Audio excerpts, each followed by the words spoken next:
जय हिंद साथियों। हम लोग मारवाड़ का राठौड़ वंश पढ़ रहे थे। हम लोगों ने राव मालदेव को पढ़ लिया और आज हम राव चंद्रसेन पढ़ेंगे। तो इससे पहले एक बार थोड़ा रिवीजन हो जाए, क्योंकि रिवीजन ही डिवीजन है। तो आपको तो हर बार रिवीजन करना है, लेकिन हम यहाँ कोशिश कर रहे हैं थोड़ा बहुत करने की।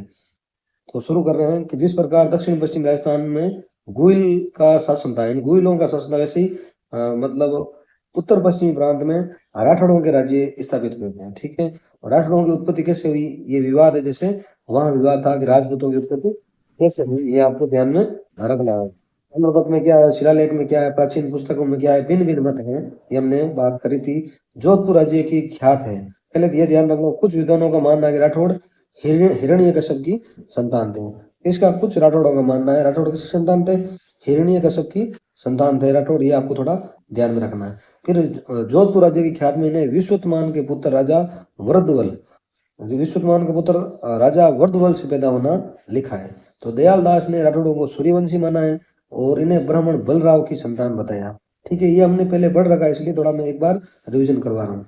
नैणसी यानी मुणोद नैणसी ने राठौड़ को कन्नौज से आने वाली शाखा बताया और टोड ने राठौड़ों की वंशावलियों के आधार पर इन्हें सूर्यवंशी माना। तो सूर्यवंशी दो जनों ने माना, दयाल दास और कर्नल जेम्स टोड ने। ठीक है।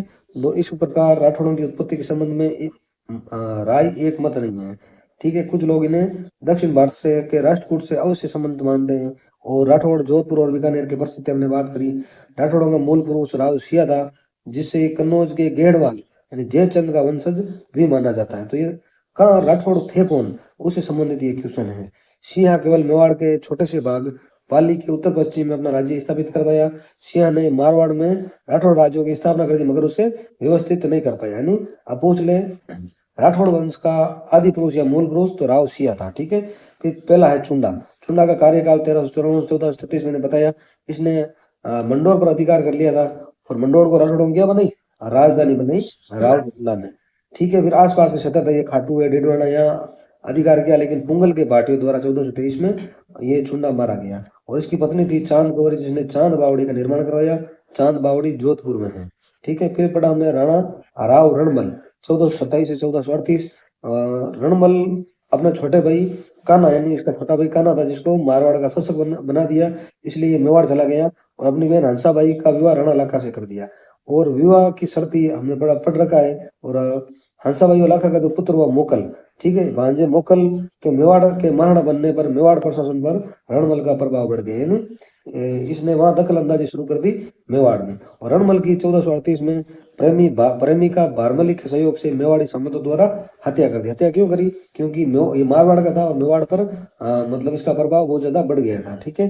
फिर राव जोधा 1438 से 1489, राव जोधा रणमल का ही पुत्र था। ठीक है। 1438 में चित्तौड़ में रणमल की हत्या होने के बाद जंगलों में रहकर इसने अपनी शक्ति को एकत्रित किया। किसने, राव जोधा ने। 1453 में मंडोर को वापस जीत लिया। किसने, राव जोधा ने। ये आपको ध्यान में रखना है। 1453 में मंडोर जीतने में सफल रहा। उसने मेवाड़ से सुलह करने के लिए अपने पुत्री का विवाह मेवाड़ी राजकुमार रायमल से कर दिया। ये 1453 वही है जो अवल बावल की संधि हमने पढ़ी थी उस टाइम। 1459 में राव जोधा ने जोधपुर नगर बसाया और इसे अपनी राजधानी बनाया। किसने आएगा जोधपुर को राजधानी किसने बनाया, राव जोधा ने। मंडोर को राजधानी किसने बनाया, राव चुंडा ने। ठीक है। और राव जोधा ने नई राजधानी को सुरक्षित करने के लिए चिड़िया टूंग है उसकी पहाड़ी पर एक दुर्ग बनाया था, मेहरानगढ़, हमने ये पढ़ा। राव जोधा ने दिल्ली के सुल्तान लोधी की एक सेना को परास्त कर प्रतिष्ठा प्राप्त की। लोधी को नहीं हराया, उसकी सेना को हराया था। ठीक है। गौरी शंकर हीराचंद ओझा ने राव जोधा को जोधपुर का प्रथम प्रतापी शासक कहा था। ये हमने बात करी। फिर है राव मालदेव 1531 से 1562। इसे है ना एक बात ध्यान में रखना, फारसी इतिहासकार थे ना, उन्होंने राव मालदेव को हसमत वाला राजा कहा था। ये क्वेश्चन कई बार आया है कि हसमत वाला राजा किसे कहा जाता है, तो राव मालदेव। राव मालदेव खानवा के युद्ध में राणा सांगा की ओर से इसने भाग लिया था। ठीक है। लेकिन इस समय जोधपुर का शासक राव गंगा था, जो मालदेव का पुत्र था। ठीक है। 1532 में बहादुर शाह के मेवाड़ आक्रमण के दौरान राणा विक्रमादित्य की सहायता की थी मालदेव ने। 1536 में राव मालदेव का विवाह हुआ लूणकरण की पुत्री उमादेव से, जो इतिहास में रूठी रानी के नाम से प्रसिद्ध है। ठीक है। रूठी रानी कौन है, इसकी पत्नी है राव मालदेव की, और जैसलमेर का लूणकरण था उसकी पुत्री है। हमने सारी बातें कर रखी है। इस घटना का कारण क्या है कि मालदेव का जो ससुर था, यानी उमादेव का पिता, राव लूणकरण की हत्या करना चाहता था। इसकी सूचना मालदेव की सास ने मालदेव को भिजवा दी और इस घटना के बाद मालदेव व उमादेव के संबंध बिगड़ गए और रूठ कर वे अजमेर के तारागढ़ दुर्ग है ना जो उसमें रही और इतिहास में रूठी रानी के नाम से प्रसिद्ध है। रूठी रानी उमादेवी आपको थोड़ा ध्यान में रखना है। मालदेव ने मेड़ता के विरमदेव और बीकानेर के राव जेतसी पर आक्रमण कर इनके राज्य पर अधिकार करा 1542 में। विरमदेव और राव जेतसी कहाँ चले गए? शेरशाह सूरी के शरण में चले गए और 1539 और 40 शेरशाह के हाथों में पराजित होकर हुमायूं जो मुगल वंश का शासक था ये दर बदर भटक रहा था। तो मालदेव ने हुमायूं को सहायता का संदेश भेजा क्योंकि मालदेव को पता था कि अगर हुमायूं पूरी तरह से हार गया तो अगला शिकार मालदेव खुद ही होगा, इसलिए उसको हेल्प का संदेश भेजा मालदेव ने। किसको? हुमायूं को। फिर आगे देखो 1543 में मालदेव को शेरशाह सूरी के आक्रमण का सामना करना पड़ा। जो इसको संदेह था वो संदेह पूरा हो गया क्योंकि 1543 में शेरशाह सूरी ने मालदेव पर आक्रमण कर दिया। शेरशाह की दुर्दता ने मालदेव और उसके सेनापतियों के बीच अविश्वास उत्पन्न कर दिया। मतलब शेरशाह ने आक्रमण करने से पहले इसके साथ धोखा किया कि आपके सेनापति या आपके जो सामंत हमसे मिले हुए हैं, ऐसा उसने आरोप लगा दिया और मालदेव ने उस पर भरोसा कर लिया। यानी सामंतों और मालदेव के बीच में अविश्वास उत्पन्न हो गया तो मालदेव मैदान छोड़कर वापस आ गया। मगर उसके जो सेनापति थे जेता और कुंपा, कई बार पूछा जाता है मालदेव के सेनापति कौन थे? जेता और कुंपा ने जनवरी 1544 में गिरी सुमेल जैतरण के आसपास है वहां शेरशाह से क्या करा? युद्ध करा, लेकिन वीर गति को प्राप्त हुए। उन्होंने वीरता से लड़ा लेकिन जीत नहीं पाए। उनकी वीरता से प्रभावित होकर शेरशाह को कहने पड़ा कि एक मुट्ठी भर बाजरे के लिए हिंदुस्तान की बादशाह खो देता। ये कथन कई बार पूछा जा चुका है, ये शेरशाह सूरी का कथन है। ठीक है, क्यों है हमने बात करी पहले। शेरशाह की मृत्यु 1545 में हो गई तो मालदेव ने जोधपुर, पोखरण, फलौदी, बाड़मेर, कोटड़ा, जालोर और मेड़ता पर वापस अधिकार कर लिया और 1562 में मालदेव की मृत्यु हो गई। यहाँ तक हमने पढ़ रखा है। आज हम देखेंगे राव चंद्रसेन। राव चंद्रसेन, तो राव चंद्रसेन का सब शासकों की तरह सबसे पहले इनका शासन काल ध्यान में रखना है 1562 से 1581। ये पूछा जाता है, सबसे पहला क्वेश्चन यही आता है। राव मालदेव ने सबसे बड़े पुत्र राम से अप्रसन्न होकर उसे राज्य से निर्वासित कर दिया और अपने दूसरे पुत्र उदय सिंह से भी मालदेव खुश न थे, अतः उसे अपना उत्तराधिकारी नहीं बनाया। अतः चंद्रसेन मालदेव का उत्तराधिकारी बना जो उसका तीसरा पुत्र था। फिर मिला के बात यह है कि चंद्रसेन के दो भाई थे, एक तो राम था और एक उदय सिंह था, जिनको मालदेव ने शासक नहीं बनाया, शासक बना दिया तीसरे भाई को। तीसरे भाई को शासक बनाया तो लड़ाई होना वाजिब है। ठीक है, तो चंद्रसेन को अपने दोनों बड़े भाइयों यानी राम और उदय सिंह के विरोध का सामना करना पड़ा गद्दी के लिए। फिर जब लड़ता ना मुन्ना त्रिपाठी गद्दी के लिए, वैसे ही वो वाली बात है। ठीक है, दोनों बड़े भाई कौन थे? राम और उदय सिंह। ये नाम आपको थोड़ा ध्यान में रखना है। तो विरोध का सामना करना होगा। 1564 में राम सहायता लेने अकबर की शरण में चला गया। जब 1564 में ये राम कहाँ चला गया? अकबर। उस टाइम अकबर का शासन था दिल्ली पर, तो ये अकबर की शरण में चला गया। राम कौन है? ये उदय सिंह, इसका भाई है चंद्रसेन का। अकबर ने हुसैन कुली खां के नेतृत्व में एक सेना भेजकर जोधपुर पर अधिकार कर लिया। अब क्वेश्चन सीधा आएगा कि अकबर ने जोधपुर पर अधिकार कब किया? 1564 में। किसके साथ सेना भेजी? हुसैन कुली खां। ये नाम ध्यान में रखना है, हुसैन कुली खां। हुसैन कुली खां कब भेजा इसको? 1564 में भेजा। ये भी आप थोड़ा ध्यान में रखना है। क्यों भेजा? क्योंकि चंद्रसेन का भाई राम था, उसकी शरण में गया और उसको कुछ बोला होगा कि हम आपके अधीन आ जाएंगे, आप हमें वहां का उत्तराधिकारी बना दो। ठीक है, 1570 में अकबर के नागौर दरबार के दौरान चंद्रसेन भी जोधपुर प्राप्ति की आशा से नागौर पहुंचा। अब मतलब 1564 में जोधपुर पर मुगलों का अधिकार हो गया था, तो 1570 में नागौर में दरबार हुआ जो बहुत प्रसिद्ध फेमस है। ठीक है, तो चंद्रसेन भी वहां गया नागौर दरबार में, भी क्या पता जोधपुर वापस मिल जाए। मगर अकबर का उसके भाइयों राम और उदय सिंह की ओर झुकाव देखकर उसने नागौर छोड़ दिया। लेकिन उसने दरबार में देखा कि अकबर का झुकाव राम और उदय सिंह की ओर ज्यादा है, तो वो नागौर से वापस आ गया और संघर्ष का रास्ता चुना कि अब तो हम संघर्ष ही करेंगे। ठीक है, अकबर ने बीकानेर के राय सिंह को जोधपुर का उत्तराधिकारी नियुक्त कर चंद्रसेन को मारवाड़ से सहायता मिलने, इस मार्ग से गुजरात में हानि पहुंचाने की संभावना समाप्त कर दी। तो अकबर ने बीकानेर का था राय सिंह, ठीक है, जो बाद में बीकानेर का शासक भी बनता है। ठीक है, 1574 के आसपास बनता है ये शासक। तो बीकानेर के राय सिंह को जोधपुर का क्या नियुक्त कर दिया?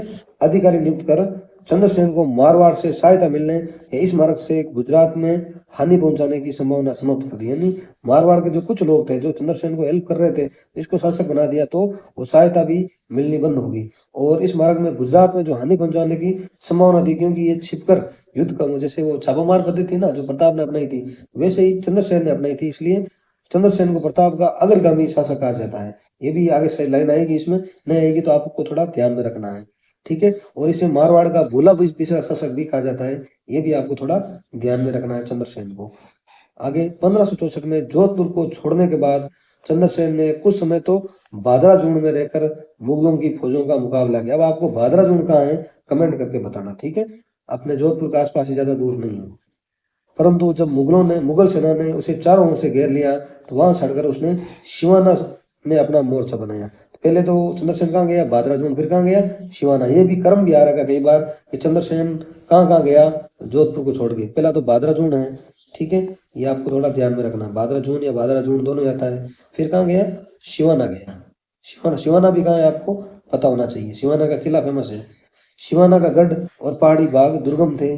वहां जब चंद्रसेन का पता ना लगा तो मुगल अधिकारियों ने उनके समर्थकों को समाप्त करने का प्रयत्न किया। रावल सुखराज, सुजा तथा देवीदास चंद्रसेन के साथी थे। ये क्वेश्चन आ रखा है, चंद्रसेन के साथी कौन कौन थे, तो ये नाम ध्यान में रखना। रावल सुखराज, सुजा, देवीदास, ये चंद्रसेन के क्या थे, साथी थे। मुगल सेनाओं ने इन्हें भी जगह जगह खूब खदेड़ा।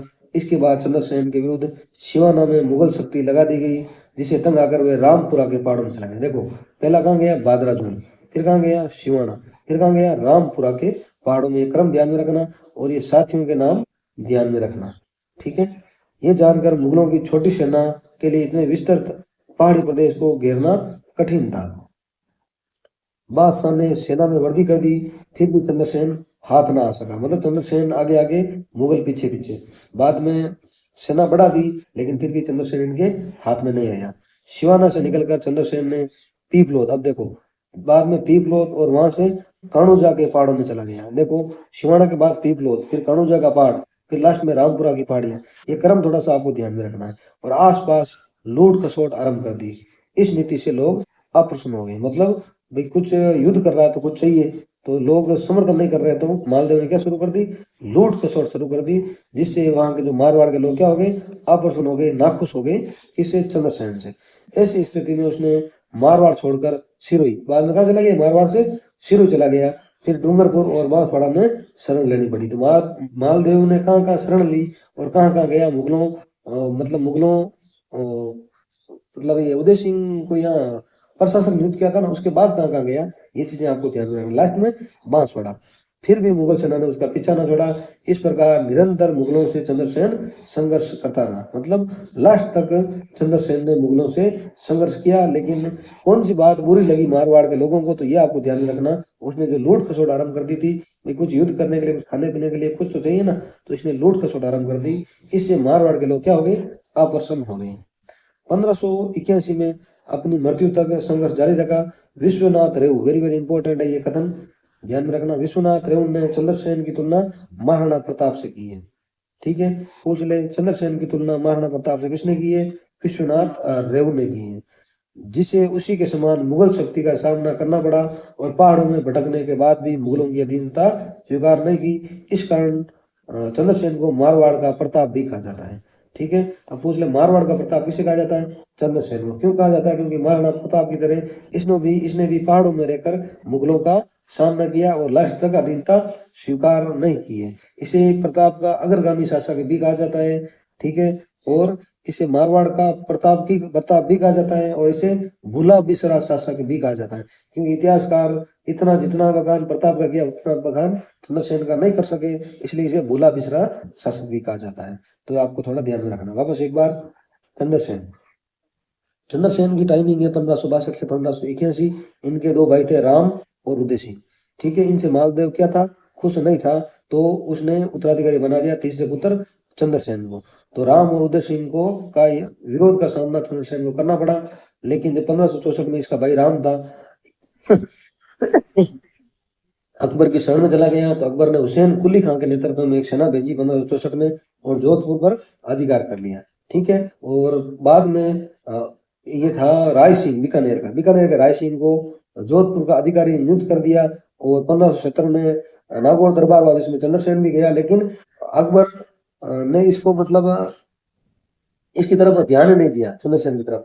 उसका झुकाव था उदय सिंह और राम की तरफ, तो वो संघर्ष का रास्ता चुना उदय सिंह ने। ठीक है, ये आपको थोड़ा ध्यान में रखना। बाद में चंद्रसेन ये मतलब पूछ लें कि मारवाड़ की जो मारवाड़ से जो चंद्रसेन को हेल्प मिल रही थी वो कैसे बंद हुई, इसको राय सिंह को मतलब अधिकारी नियुक्त किया था, तो मारवाड़ से सहायता मिलने बंद हो गई। जो गुजरात का मार्ग था जोधपुर होके जाता था, वहां से जो चंद्रसेन वहां एक रानी पहुंचा रहा था मुगलों को, वो भी समाप्त कर दी। ठीक है। तो 1564 में जोधपुर छोड़ने के बाद ये भादरजुन गया। फिर कहाँ गया पूछ ले, भादरजुन के बाद ये सिवाना गया। ठीक है। फिर इनके साथियों के नाम ध्यान में रखना, रावल सुखराज, सुजा, देवीदास और चंद्रसेन के साथी थे। ठीक है। उनको भी खूब खदेड़ा और बाद में ये रामपुरा के पहाड़ों में चला गया। ठीक है। फिर पीपलाद गया था। ठीक है। बाद में लूट खसोट आरंभ कर दी तो मारवाड़ के लोग अप्रसन्न हो गए। फिर बांसवाड़ा और डूंगरपुर में गया। ठीक है। और लास्ट में 1581 तक इसने संघर्ष जारी रखा। विश्वनाथ रेऊ ने चंद्रसेन की तुलना महाराणा प्रताप से करी और इसे मारवाड़ का प्रताप भी कहा जाता है। जो लाइनें मैंने बाद में भी बोली ये इंपॉर्टेंट है, यही आपको याद में रखनी है। अगला शासक है मोटा राजा उदय सिंह। मोटा राजा उदय सिंह 1583 से 1595, इसका कार्यकाल थोड़ा ध्यान में रखना है। ठीक है। 1581 से 1583 के मध्य मारवाड़ खालसा क्षेत्र था। खालसा ने जो सीधा केंद्र के अधीन, जैसे आजकल केंद्र शासित प्रदेश होते हैं ना, वैसे उस टाइम खालसा हुआ करता था। तो मारवाड़ खालसा था, सीधा केंद्र के अधीन था। ठीक है। 1583 में अकबर ने उदय सिंह को मुगल अधीनता में जोधपुर का शासक नियुक्त किया। तो 1583 में अकबर ने उदय सिंह को मुगलों के अधीनता में जोधपुर का शासक नियुक्त किया। ये वही है जो चंद्रसेन का भाई था ना, उदय सिंह, 2 नंबर का भाई, राम के बाद उदय सिंह, यही है ना। ये चंद्रसेन का भाई था। उदय सिंह ने 1587 में अपनी पुत्री जोधाबाई यानी जगत कुशई का विवाह जहांगीर के साथ किया। अब पूछ रहे जोधपुर के किस शासक ने अपनी पुत्री का विवाह जहांगीर के साथ किया, तो उदय सिंह ने। उदय सिंह चंद्रसेन का भाई है, मालदेव का पुत्र है, ये भी आपको थोड़ा ध्यान में रखना है मोटा मोटा। खुरम यानी जहांगीर की इसी पत्नी से उत्पन्न हुआ। जो ये जगत गुसाई है जोधाबाई है, तो जो जहां मतलब शाहजहां था ना खुर्रम, उसका जन्म इसी से हुआ। जोधाबाई जहांगीर की मम्मी का नाम जोधाबाई या जगत गुसाई था, ये भी आपको ध्यान में रखना। शाहजहां की मम्मी का नाम था। ठीक है। इस विवाह के अवसर पर उदय सिंह को 1000 का मनसबदार बनाया गया था। ठीक है। ये आपको थोड़ा थोड़ा ध्यान में रखना, ज्यादा नहीं ध्यान में रखना, इस किताब में इतना ही है। तो सब वापस ध्यान में रखो। शासनकाल 1583 से 1595। बाद में मारवाड़ 81 से 83 तक खालसा था, सीधा केंद्र के अधीन था। तो 1583 में अकबर ने उदय सिंह को मुगलों की अधीनता में जोधपुर का शासक नियुक्त कर दिया। ये चंद्रसेन का भाई था, मालदेव का पुत्र था। 1587 में इसने अपनी पुत्री को यानी शासक बनाया। 83 में 4 साल बाद इसने अपनी पुत्री यानी जोधाबाई जगत कुशई का विवाह जहांगीर के साथ कर दिया और इससे खुर्रम का जन्म हुआ। खुर्रम यानी शाहजहां का जन्म हुआ। और इस विवाह के अवसर पर उदय सिंह को 1000 का मनसबदार भी बनाया गया। मतलब शादी की इसने अपनी पुत्री की, तो इसे 1000 का मनसबदार बनाया गया। ये आपको थोड़ा ध्यान में रखना है। फिर है महाराजा जसवंत सिंह प्रथम। अब जसवंत सिंह का कार्यकाल 1638 से 1678, ये आपको थोड़ा ध्यान में रखना है। जसवंत सिंह का जन्म 1628 में बुरहानपुर में हुआ था। जन्म कहाँ हुआ इनका? 1626 बुरहानपुर। बुरहानपुर कहाँ है? कमेंट करके बताना आप। अपने पिता गज सिंह के स्वर्गवास के समय जसवंत सिंह अपने विवाह हेतु बूंदी में था। अब पूछ ले कि जसवंत सिंह के पिता गज सिंह का जब निधन हुआ तो जसवंत सिंह कहाँ था? बूंदी में था। विवाह हेतु बारात लेके गया था बूंदी में। गज सिंह की मृत्यु का समाचार प्राप्त होते ही बादशाह शाहजहां के द्वारा उसे आगरा पहुंचने का निमंत्रण मिला। मतलब गज सिंह की मृत्यु का समाचार मिला तो बादशाह शाहजहां ने उसे आगरा बुला लिया। किस? इसको महाराजा जसवंत सिंह प्रथम को कि भाई आप आगरा आ जाओ। इस तरह आजकल बुलाते हैं ना सीएम को शपथ दिलाने के लिए दिल्ली आ जाओ, वैसे ही। वहीं पहुंचने पर शाही तौर से उसे टीका दिया, खिलत, जड़ऊ, जमदर आदि वस्तुओं से सम्मानित किया। मतलब इसे बुलाया गज सिंह मतलब जसवंत सिंह को आगरा बुलाया किसने? शाहजहां ने। और वहां पर उसे शाही तौर पर क्या दिया? टीका दिया, खिलत, जड़ऊ, जमदर आदि वस्तुओं से सम्मानित किया।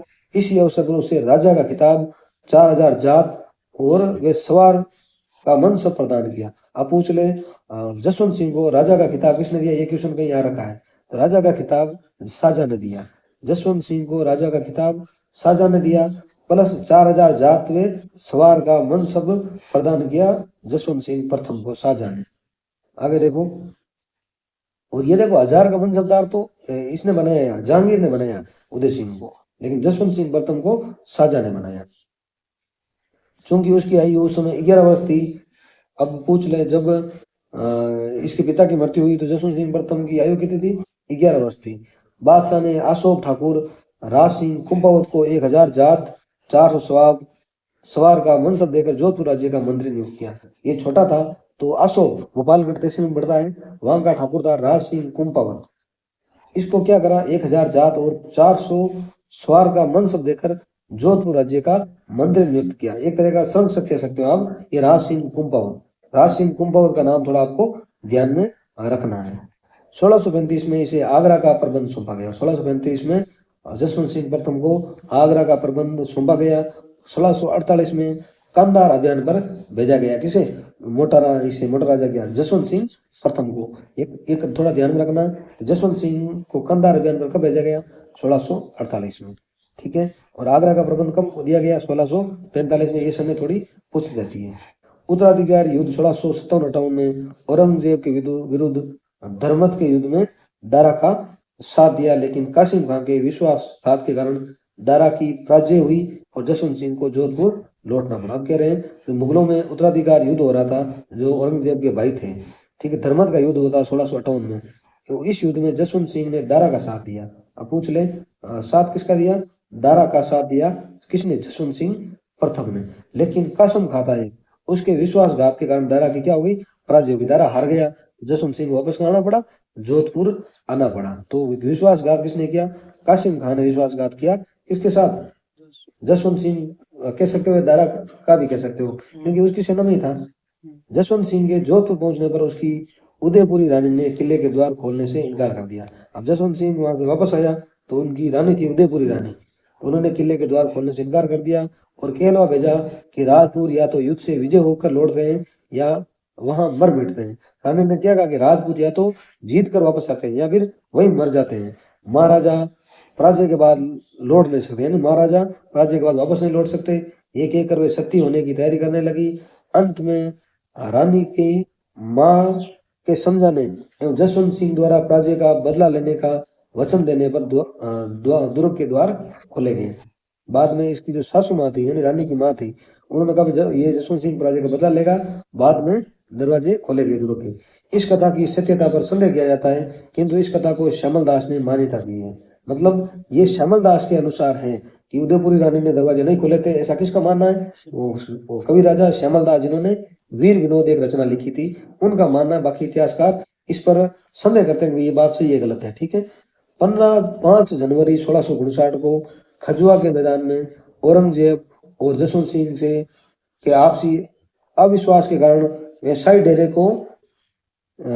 को लूट कर जोधपुर रवाना हो गए। अब देखो 5 जनवरी 1659 के खजुआ के मैदान में औरंगजेब और जसवंत सिंह के आपसी अविश्वास के कारण वे शाही डेरे को लूट कर जोधपुर रवाना हो गए। कौन, ये जसवंत सिंह। मतलब खजुआ का मैदान में कोई युद्ध हो रहा था छोटा मोटा, तो उसमें औरंगजेब ने जसवंत सिंह पर क्या किया, अविश्वास कर लिया, भरोसा नहीं किया। इसके कारण इसने शाही डेरे को लूट लिया, लूट कर कहाँ गया, जोधपुर रवाना हो गया। बाद में जय सिंह की मध्यस्थता से जसवंत सिंह और मुगल सम्राट औरंगजेब के बीच मनमुटाव कम हो गया। तो बाद में जय सिंह था, इसने मध्यस्थता करी, बीच में रहा, मीडिएटर बना। इसे जसवंत सिंह और औरंगजेब के बीच जो मनमुटाव था, ये एक तो डेरा लूट लिया और भी कोई बात थी, तो बाद में इसने राजीपा करवा दिया दोनों का। ठीक है, फलत उसका मनसब पुनः बहाल कर 1659 में उसे गुजरात का सूबेदार बना दिया। बाद में जब राजीपा हो गया इनका दोनों का, तो 1659 में उसे गुजरात का क्या बना दिया, सूबेदार जसवंत सिंह प्रथम को बनाया। 1662 में जसवंत सिंह को मराठों के विरुद्ध शाइस्ता खां की सहायता करने के लिए दक्षिण भेजा गया। ठीक है, पूछ ले, 1662 में जसवंत सिंह को मराठों के विरुद्ध, किसके विरुद्ध, मराठों के विरुद्ध शाइस्ता खां था, इनका कोई सेनापति होगा, की सहायता करने है, तो इसे दक्षिण भारत में भेजा गया। परंतु वहां शिवाजी के विरुद्ध कोई खास सफलता इसे नहीं मिली। 1673 में जसवंत सिंह को काबुल भेजा गया। ये काबुल वाला क्वेश्चन आ रखा है कि जसवंत सिंह को काबुल कब भेजा गया, 1673 1673 में। दक्षिण में कब भेजा गया? 1662 में। बाद में उसे जमरूद में रहने का आदेश दिया, किसे? जसवंत सिंह को। और वहीं 28 नवंबर 1678 को उसकी मृत्यु हो गई। ये जमरूद कहाँ पर है आप कमेंट करके बताना, ये लोकेशन पता होना बहुत ज्यादा जरूरी है।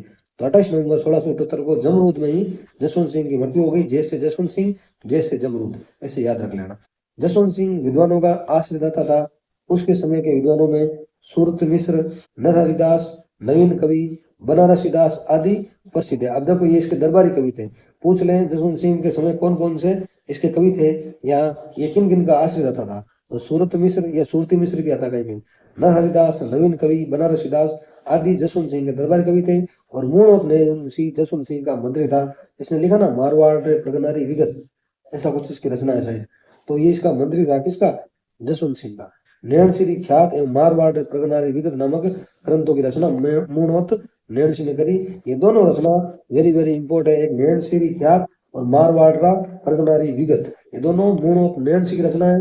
ये जसवंत सिंह प्रथम का मंत्री था, ये आपको थोड़ा ध्यान में रखना है। और जसवंत सिंह को कब कहाँ कहाँ भेजा गया ये भी थोड़ा इंपॉर्टेंट है, आपको ध्यान में रखना है। एक बार जसवंत सिंह क्योंकि और देख लेते हैं। जसवंत सिंह प्रथम 1638 से 1677 इसका टाइम था।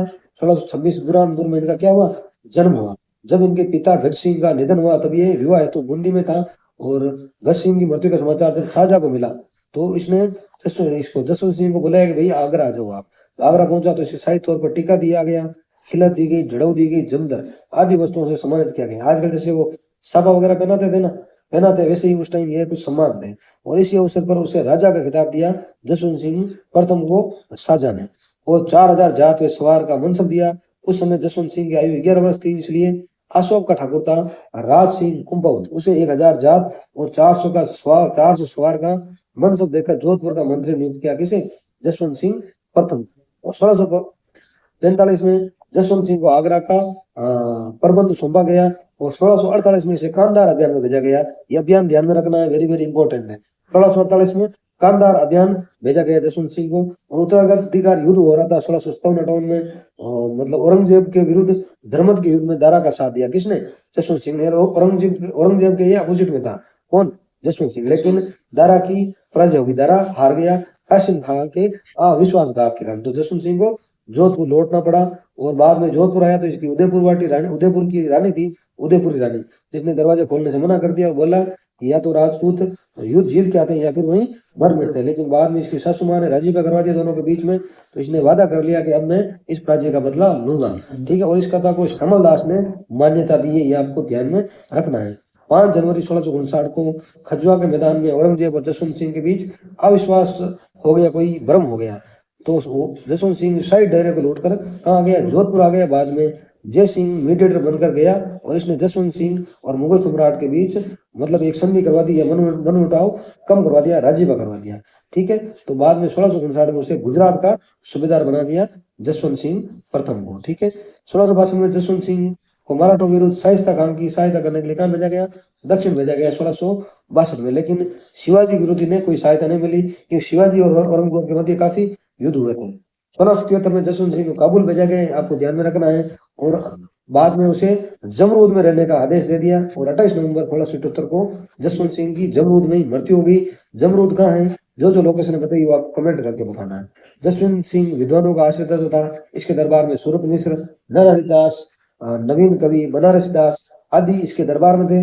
मूणोत नैणसी जसवंत सिंह का मंत्री था, जिसने नैणसी ख्यात और मारवाड़ का प्रगनारी विगत नामक रचनाएं लिखी है, ठीक है। तो आज अपना मारवाड़ का राठौड़ वंश कंप्लीट हुआ है। कल हम देखेंगे बीकानेर का राठौड़ वंश, ठीक है। बीका जोधा का पुत्र था, इससे संबंधित था, वो चीजें कल देखें, ठीक है साथियों। मिलते हैं नेक्स्ट वीडियो में बीकानेर के राठौड़ वंश के साथ। जय हिंद, जय भारत।